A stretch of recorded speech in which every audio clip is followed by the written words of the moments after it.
When you try and force your game to become an esport, nobody wins. That big ol' kerfuffle with Heroes of the Storm is an excellent excuse for me to finally talk about this, and while the fallout's still going around all over Blizzard and anyone involved in that, let's look at a few other examples too to show how it's just generally a bad idea to design your game as an esport first and a game second, which is overwhelmingly what a lot of these developers do when they've got the MLG crowd in mind. It's ironic how Blizzard, the company that made the first successful esport ever, StarCraft, is now getting their just desserts over trying to force another game to be an esport, just like how so many other companies have had to deal with because they saw that StarCraft money and decided they wanted an esport too. I can't imagine how much money has been thrown down the drain and how many games that would have been amazing are kind of just because someone in an executive chair is like, I want to push for the esports scene. We need to get on that MLG stream. That's how we get our exposure. And then, of course, it becomes the flavor of the month and then peters out. If even that. Let's look at all the major esports games that are popular and synonymous with competitive gaming to see that, yeah, you need to make your game fun first and an esport second. Like the first one, StarCraft. StarCraft had an amazing single-player campaign, and then it was made into a multiplayer game. It was similar to Warcraft, but it had the balance and the faction stuff that StarCraft had. StarCraft is just fun. You can play it by yourself, you can play it by your friends, you don't need to be laddering to enjoy yourself. And that showed because eventually some people in South Korea went crazy over it and made a network television channel about the stuff. Nobody in 1990s Irvine was thinking to themselves, yeah, you know what, this game is great, but you know what would make it better is if we tried to hold tournaments for this game and try to push it for network TV. Nobody thought that. They were busy focusing on making a fun game. Another great example? Smash. While I can't show you any Smash footage right now because even though Nintendo has a new stance on what they do for content claiming on YouTube, I do not have a capture system, sorry. But the point is that Smash was designed to be a fun game you played with your friends at home first, and eventually people loved playing Smash so much and they got so competitive about it that people started putting their money where their mouth is, and who knew? Tournaments, all sorts of stuff. Same story with fighting games. Fighting games were originally just bragging rights in the arcade, but eventually bragging rights became putting money on it, and eventually that became stuff like Evo. You need to have your game be fun first and then an esport second. Actually, no, revise that. You need to have your game be fun above all else. And then, if you want to extend its life a bit, make a multiplayer and don't actually shoot for the esports scene. If esports happens, fun, great, congratulations. But if you try to force something like that, you end up like PlanetSide. You want to know what the best example of fun first and everything else second is? Dota. Dota spawned an entire genre of games that eventually became esport friendly. Dota was never even meant to be profitable. Dota was meant to just be a fun mod that somebody cobbled together, and the rest is history. It wasn't even what Blizzard was intending, but it was sort of an offshoot of that. If you guys remember back in the day, StarCraft had Eon of Strife, and there was a lot of other custom maps that made you play as one singular hero character, but they were really clunky because you had to have a lot of scripting and you needed to have specific buildings placed somewhere where you can level up your character instead of naturally leveling up. And then Warcraft 3 comes along, and hero characters are their own designated units that can level up and stuff. And on top of that, there were custom maps outside of the campaign that were put in there by Blizzard where you played as one singular character that you chose, and you would go through a little adventure map leveling up. You didn't get any units, you just got the one hero character, and your friends can come in too and they played one hero character. Some people took that, made it into a competitive arena brawler type game, and we got Dota, the original Dota anyway. Eventually people loved that so much they started competing, and eventually after a while games like League of Legends, Dota 2, 1,000 copycats all came out, and esports happened naturally from that. Yeah, there was a lot of pushing by companies like Valve and Riot to foster the community, but the game they were working with was already fun. They didn't have to worry about, oh wait, is anyone actually going to want to compete in this? Want a modern example? Fortnite. Fortnite and games like PUBG were made fun first and people loved them so much, eventually tournaments sprung up naturally, and then we got stuff like Epic Games saying, hey, we're gonna throw 100 million at this, because they already knew, okay, people actually want to play this, and there's enough people playing this that people want to get competitive. And heck, here we are, like friggin' ESPN, in a bid to stay relevant, is trying to cover esports now. And who knows where this is gonna go? I have to admit, I have honestly never bothered to watch Fortnite tournaments or any sort of competitive scene there, but I also don't really watch competitive gaming in the first place. Now, with all this information present in mind, let's look at some of the examples of failed esports that screwed their game along with it. I previously mentioned it, and I've been kind of on a bend about it lately because of the new Battle Royale mode announcement, but PlanetSide is an excellent example of botching the esport and having the game suffer for it. Way back in the day, like 2012, when PlanetSide was first coming out, they had a couple kerfuffles with just poorly minded esports stuff. The first one was the Ultimate Empire Showdown, where they got 3 e-celebs, Total Biscuit, God rest his soul, Tobuscus, and who was the third guy? Oh, what?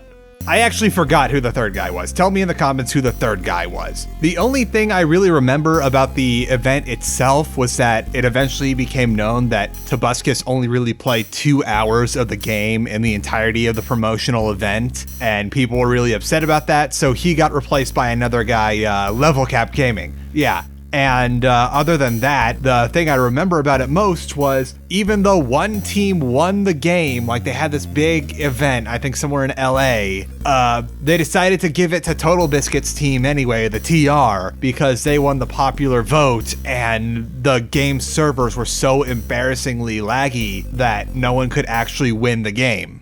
Then, despite all this, Sony Online Entertainment decided to double down and held the tournament in Vegas that I almost went to, actually, but then I decided at the last minute there was a lot better things that I can spend that money on. A lot better things? What kind of verbiage is that?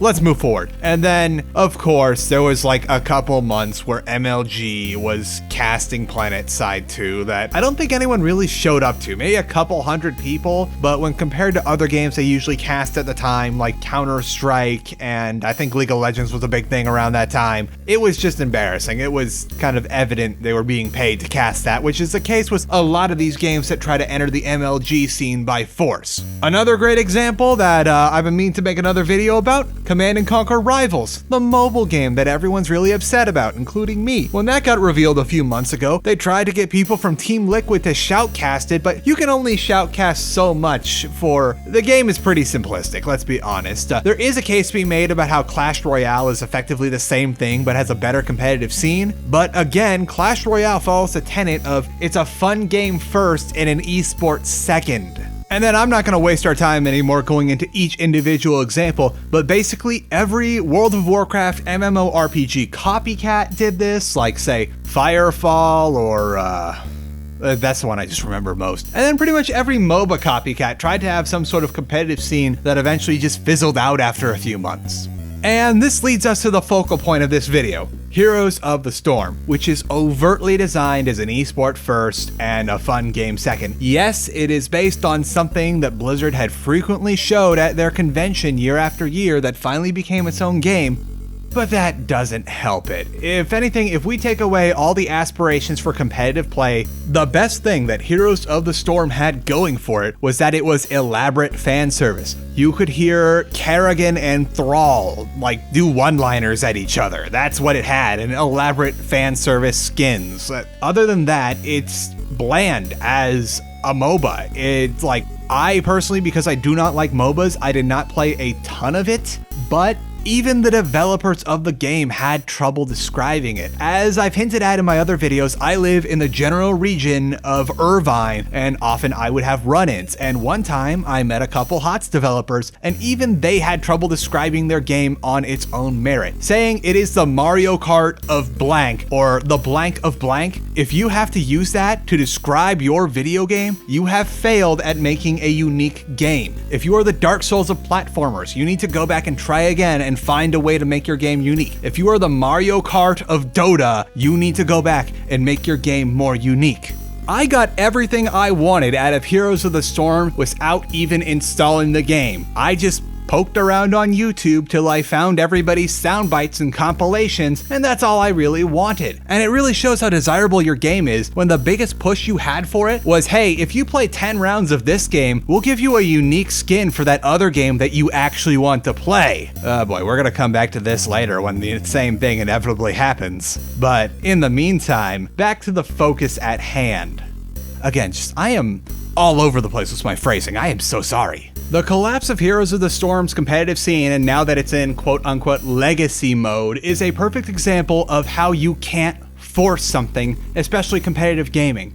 There is so much hubbub originally about, oh yeah, it's gonna be a competitive league, it's gonna be great. Oh, we're gonna make our players form a union. Yeah, we're the best. But when you are backing every facet of your competitive scene, that's not a competitive scene. That is a massive advertising campaign, and you can throw all the money in the world at getting people to see your product and exposing people to your product, but you can't force them to like your product. So you need to make sure you have the best product you can possibly have before you start hosting tournaments. Maybe take it as a sign to start hosting tournaments when you see that people are just doing it by themselves. Otherwise, you're just gonna waste a ton of money. Example of this, the only people who I have ever seen wear Overwatch League t-shirts or whatever the HOTS League t-shirts are that are not people that play in a competitive team that happen to be on Blizzard's payroll are landscapers around the Orange County region, who I'm gonna take a guess and say that they just happen to also hold the contract to manicure the lawns on Blizzard's compound, because every time I've asked one of those people,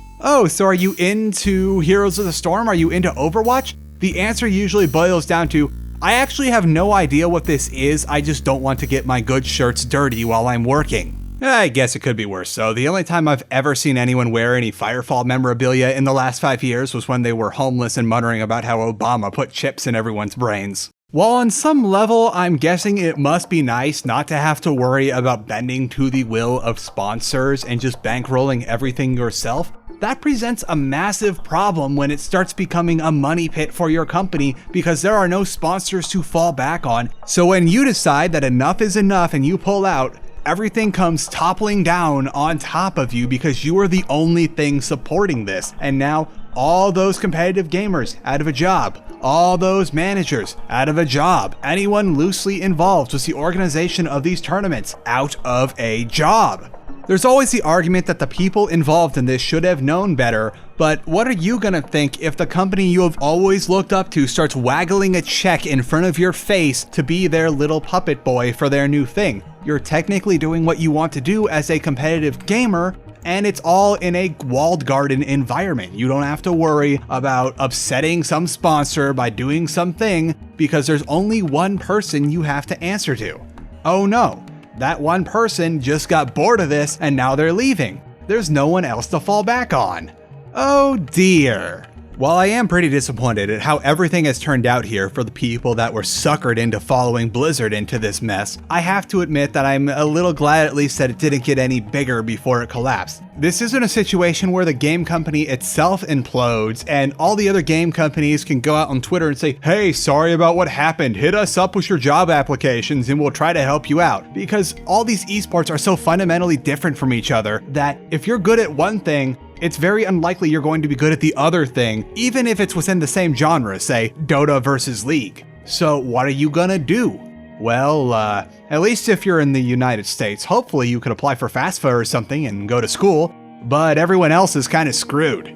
If we try to take away anything from this, I just like to hope that maybe a lot of other major game development companies can take a look at this and say, okay, this is what happens when we try to force it, so let's not try and force it. Really, it's just sadness all around. Blizzard's out a bunch of money, a bunch of people are out of a job, and we have an inferior product because they were too busy trying to make it into a tournament thing instead of spending that money, say, improving the game overall. That's really all I have today. Shoutouts, and plugs.